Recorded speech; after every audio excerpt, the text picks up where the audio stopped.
Welcome everybody to Forza Horizon 5, and today we're taking a look at the 2022 Cupra UrbanRebel concept. So this is basically a promotional tool to show off the idea of a hot hatchback EV, although Cupra have already somewhat done that with the Born, but that was a little bit underwhelming apparently according to the reviewers, because even though it had a decent amount of horsepower, around 200-ish horsepower, it still weighed quite a lot being an electric vehicle. So hopefully this will help Cupra, deal with any of the flaws of the Born. And yeah, but obviously this isn't a concept, it's not a car you're going to be able to buy. There's only 2 of them that have been made, but still it is interesting to look at, especially since it's got a carbon fibre body shell that is combined with the basic construction of an RX2 class rallycross EV. So yeah, this is a vehicle that can go off-road to some extent. And yeah, the batteries are also placed in a T-shape arrangement to offer better balancing. And yeah, despite the fact that it's got a lot of batteries and electric motors and the like, it still only weighs 3,142 pounds, which is obviously not very much at all for an electric vehicle. Even less for one that has 2 electric motors and 250 kilowatt hour of continuous power powering those electric motors to produce 429 horsepower and 485 pounds-feet of torque, which is a huge amount of power for a car of this size and lacking in weight. Only kind of EVs that might weigh less than this are even more hardcore racers. So yeah, and I love the look of this car. Obviously the production version isn't going to look anything similar to this in some regards, although the overall shape should look the same, and I think the bonnet and the headlights will look the same as well. But yeah, overall it's not going to look completely like this, but still it looks fantastic as far as concept cars go. Love the rear wing. I love the fact that the lights are in those the brake lights in fact are in those 6 triangles in the window there. And yeah, love the paintwork that it's got going on as well, and it just looks superb. So yeah, I'm really glad that Forza have collaborated with a car company to bring to the fore a car that you're probably never going to see in real life, but at least you can experience it in some regard in this game. So yeah, extremely basic interior as you'd expect from a concept, especially one that is prioritising it to be as lightweight as possible. But yeah, this isn't a gear stick, by the way, this is a handbrake, because being a car made for going off-road, more specifically rallycross, you want to be able to have the handbrake as close as possible to the steering wheel so you can get around corners. I love the doors as well. Probably not practical for racing or anything like that, but look fantastic regardless. So yeah, let's get out onto the open road and see what this car can do.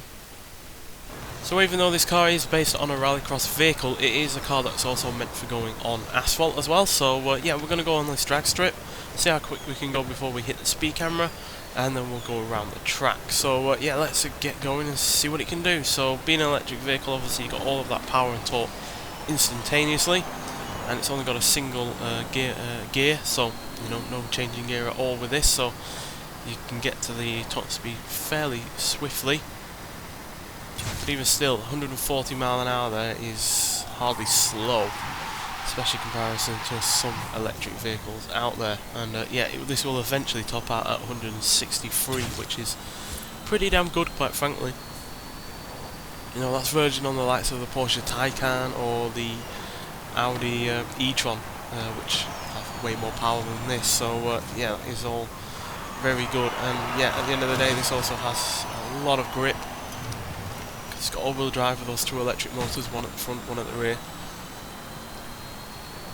And yeah, you combine that with the rear wing and the front splitter, and yeah, got plenty of grip on the go. So yeah, going to rivals. So yeah, mid S1 class in this game, and yeah, as you can see by the stats, it's pretty damn formidable. The braking and the handling are excellent. The launch is pretty good. The acceleration and the speed might be on the down low in terms of the stat, but they feel a lot better than that once you're on the go. So yeah, and at the end of the day, when you are driving, it's the mid-range clout on this car that is really what makes it as fast as it is. Because even though it's not the you're going to be the absolute quickest electric car off the line or in terms of acceleration, once you are going 60, 70 mile an hour, whatever like that, and you want to accelerate, then it will accelerate at the drop of a hat. So yeah, no issues there. I'll just let you listen to it for a little bit. Obviously, being an electric car, it's not got the most amount of noise going, but it does have some noise going to it, so I'll let you listen to it for a little while.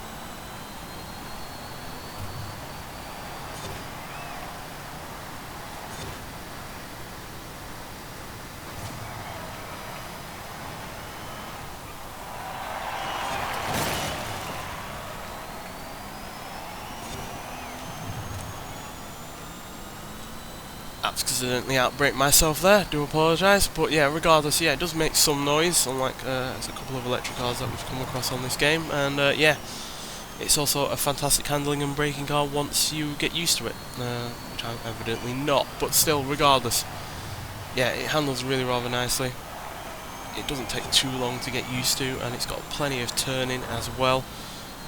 And it's reasonably balanced. It's 48% of the front weight at the front and 52% at the rear, so it's not bang on 50-50, but considering its T-shape arrangement with its battery layout, it's bound to have a little bit more weight at the rear than the front, because more of the batteries will be in the centre towards the rear rather than just at the front. So yeah, and acceleration wise it's pretty good as well. 0 to 60 in 3.1 seconds.